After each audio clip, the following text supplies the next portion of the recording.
I ain't slowing down, I was born to rise. So kick them rocks. If you don't like how I talk, I'm gonna keep on talking and walk my walk. No, that's not the Brian Lair Show theme music. That's Walk My Walk, the #1 hit on Billboard's country digital songs sales chart. Say that 5 times fast. And the performer behind the song is Breaking Rust, or at least that's the name of the avatar behind the song. This hit is one of several AI-generated songs to have reached broad audiences this year. Earlier this year, a band called Velvet Sundown garnered over 1 million streams before its creators admitted that the band's song was created with AI. And earlier this month, an AI R&B singer, Zanaya Monet, the product of a poet named Talisha Jones, landed a multi-million-dollar record deal after topping the Billboard charts. Songs generated using artificial intelligence are dominating top music charts and streaming services like Spotify, sometimes without the knowledge of listeners.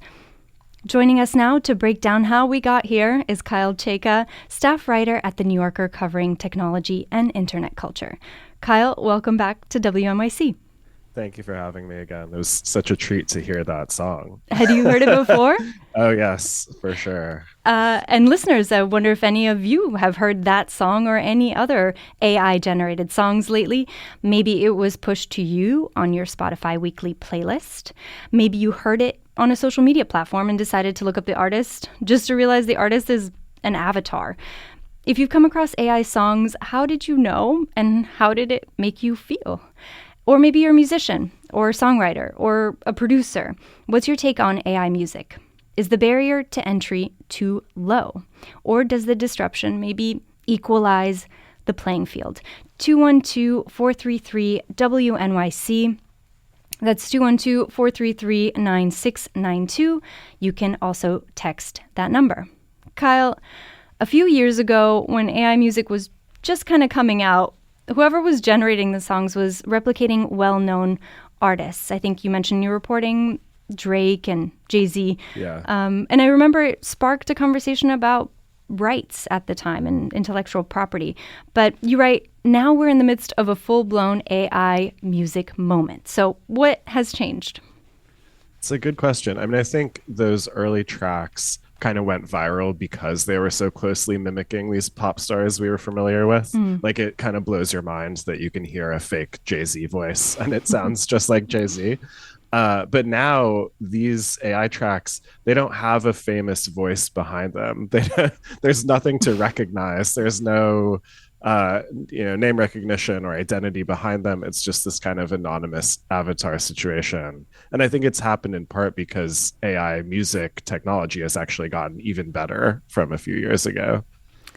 In your latest for The New Yorker, you profile Nick Arter, a 35-year-old in Washington, D.C., who started making AI-generated music late last year and has since netted, you say, hundreds of thousands of plays. So can you walk us a bit through his process? What sort of software does he use, and to what extent does he really control what gets spit out on the other end? Yeah, Nick has had a really fascinating career because he's been making music and rapping almost his entire life. So he has this like deep musical background, but he's never been a professional. And then about a year ago, last November, he started experimenting with these 2 AI music apps called Suno and Udio. And those are the 2 main options that people are using right now. And what he does is he writes all the lyrics himself. So he sketches them down in his phone or, writes them out on weekends. And then he'll feed those lyrics into Suno or Udio and then describe the kind of track he wants to make, like the genre or the year or the kind of vibe or emotion that he wants to get across. And then the generative AI will spit out an entire song. So it'll come up with the melody, the instrumentation, the recording quality, the singing, but the lyrics are still Nick's. So it is still kind of a mix of human and AI effort. Kyle, we got a text right away at this segment said, "Hello, my place of work." Oh, it just disappeared from my screen. Here it is. "Hello, my place of work loves AI-generated music, as specifically Nick Hustles." So I looked up who Nick Hustles is, and that's Go ahead. That's my guy. That's Nick Nick Arter. Very cool. You write, for aspiring musicians, this new ecosystem can feel bracingly democratic. What do some of these creators believe about the music industry and maybe the impact that they're having on it? I mean, at least according to Nick, he felt really stymied by the gatekeepers of the recording industry. He wasn't able to get the attention of labels. And so making music with AI and just uploading it to streaming services gave him this access to an audience that he never would have had otherwise. And now that he's kind of proved his success, record labels are knocking on his door, and he's kind of hesitant about going with them just because he's done so much on his own. So I think the combination of generative AI and the kind of wider streaming ecosystem has just made it possible for almost anyone to make music and then put it out there. And that's not to speak to its quality. Like I interviewed other AI musicians who have not gone viral and have not had that kind of success. But you can kind of make music and get listeners without being a musician in a way. And on the topic of quality, since you raise it, you write, popularity of AI music notwithstanding, AI is not, by most metrics, a good songwriter. I do want to use this as an excuse to play a stretch of the AI R&B singer Zanea Monet. I'm not going to say that this is good or bad songwriting, but let's take a listen to one of her songs. This is How Was I Supposed to Know, which I will just note has 6.7 million streams on Spotify as of this morning. Let's take a listen. So I let bare minimum feel like gold, 'cause I know I deserve more to hold. Mama raised a queen with a wounded crown, taught me strength. All right, Kyle. So you didn't single out this song in particular in your reporting. So I don't know if you want to give us a hot take if you've heard it before, or if you maybe want to talk about what some of the experts said about AI songwriting and what AI gets wrong in songwriting. It's kind of fascinating. I mean, when you listen to a track like that, it has this human, emotional, expressive quality because you feel like the voice is making so much effort, but it's maxed out. It's like no human could actually sing like that. So it kind of is blatantly AI generated.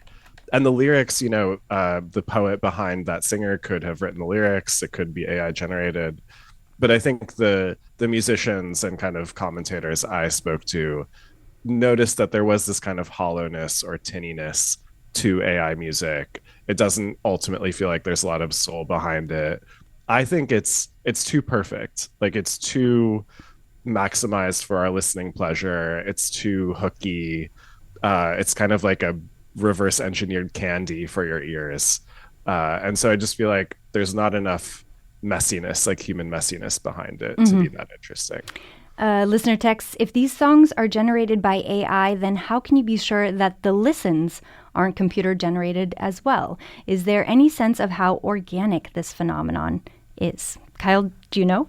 For sure. I mean, talking to Nick Arter or Nick Hustles, he says that all of his traffic is totally organic. Like, he has never put in any effort to marketing or, putting his stuff out there in different channels besides YouTube and Spotify. So for him, it's totally organic.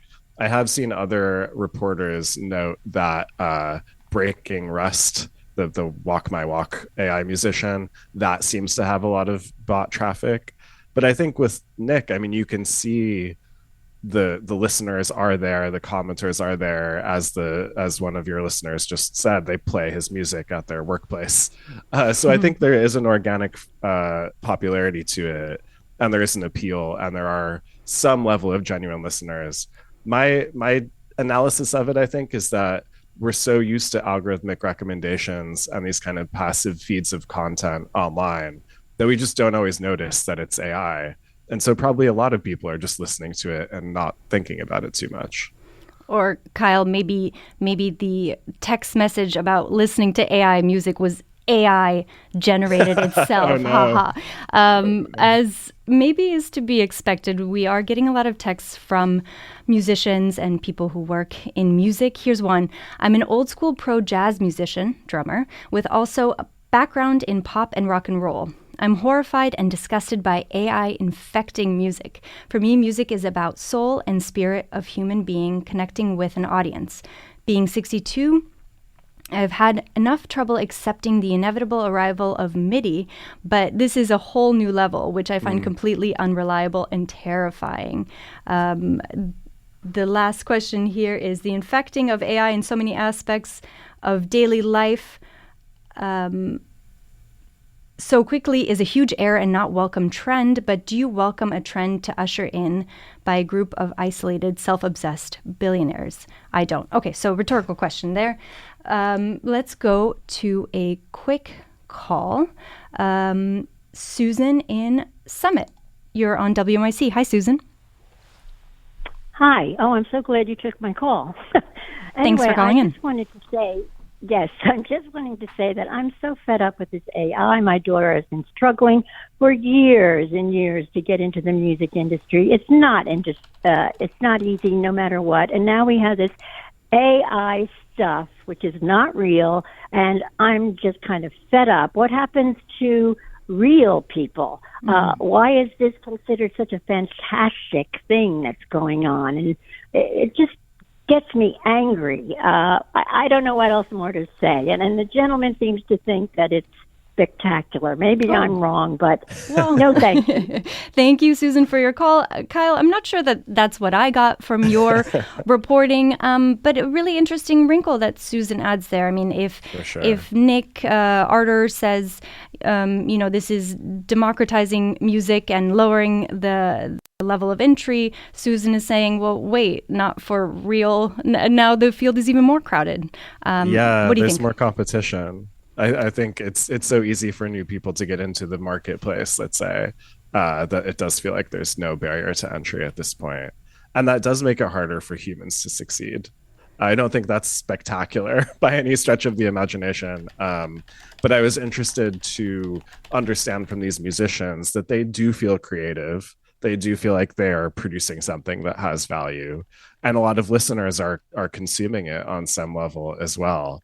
But I think the real culprit here that's really aggravating is that Spotify just doesn't identify which songs are AI augmented. Like, we have no choice. We can't tell ourselves if AI has been used. So we're left to kind of analyze each one and decide if we think it's human enough or not. And, I think a lot of people, if they could just flip a switch to hear no AI music ever, they would, myself included. Well, I think that as you know, Spotify is improving its AI filters without defining what qualifies as an AI song. So do you want to briefly untangle that for us? I mean, are there any definitions of AI songs or not yet? It's a bit unclear. I mean, as one of the listeners noted, MIDI technology was seen as a disruption of music as well. And now we have AI influenced music. So I think we're kind of in a social debate or collective debate over what is human enough, what qualifies as human. Because, I mean, auto-tune is also a form of AI, and plenty of music uses that. But I do think, I don't know, you kind of know it when you hear it, when something is too automated and too technological. So I think Spotify is struggling to find that line right now, because a lot of musicians are using AI, and then it's up to the platform to decide what is too much. Kyle Chayka is a staff writer at The New Yorker covering technology and internet culture. His latest in The New Yorker is that new hit song on Spotify. It was made by AI. Kyle, thanks for joining us. Thank you. This was fun.